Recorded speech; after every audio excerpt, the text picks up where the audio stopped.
The average person is not remembered by a select few, but by a select few. And the average person just lives a sustainable life. They are willing to go out and work their job and have some fun on the day-to-day basis. And that's okay, and that's good for them, and they can die happy. But if you want the opportunity and the chance to be something more and create something more for yourself, so you're gonna have to understand that that comes at the cost of doing more and a higher level of exhaustion and a higher level of isolation, because the more you do, the more alone you're gonna feel, because nobody's gonna, or the masses aren't gonna understand the time and dedication that you have to continuously put in order to achieve that. 4 hours of sleep a night, 5 hours of sleep in a night, is that good? No. When you're young, why not do it? Because guess what? When you're old, you're gonna have time to sleep, especially if you worked your tail off all your younger years in order to be able to achieve that and have that opportunity.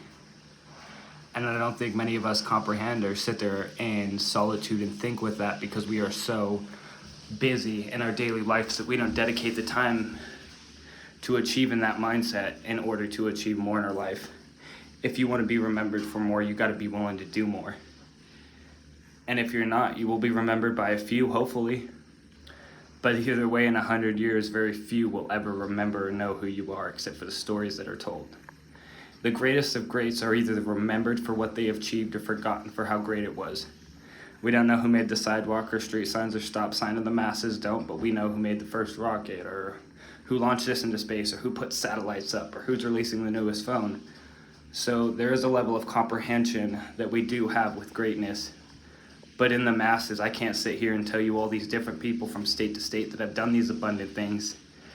And most of them that did either got lucky or put a minuscule amount of time for them.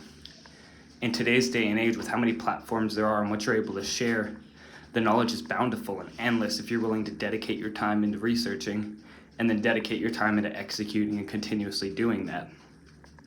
I think the perpetuality that we've created has the highest level of redundancy I can imagine. And in every aspect except for achievement, we aren't willing to dedicate day in and day out to the same thing. Because if you want to be a master at something, if you want to achieve more, you have to be willing to do that every single day. And I think that's why a lot of avid speakers say you have to love what you're doing in order to achieve it. I believe that's somewhat true, but if you have a higher level of discipline, you can achieve anything, because you're willing to dedicate that time day in and day out perpetually. Whether it works or doesn't work, you are willing to constantly fail in order to achieve what you want and what you believe to be successful. And in that is danger, because you have to be willing to put your life on something, because all we have is today. And we're all gonna die, and that's beautiful, but it's also bittering. So if you want something, understand it is gonna cost you every single day. And I can't tell you what it would cost you, but what I can tell you is you're gonna have to pick what it costs you, because you will sacrifice something day in and day out in order to achieve this, whether that be relations or friendship or sleep or whatever you want to do. You have to be willing to dedicate that time, because everything costs something. And the things that cost nothing are often the most expensive, because they come at a cost we could have never predicted.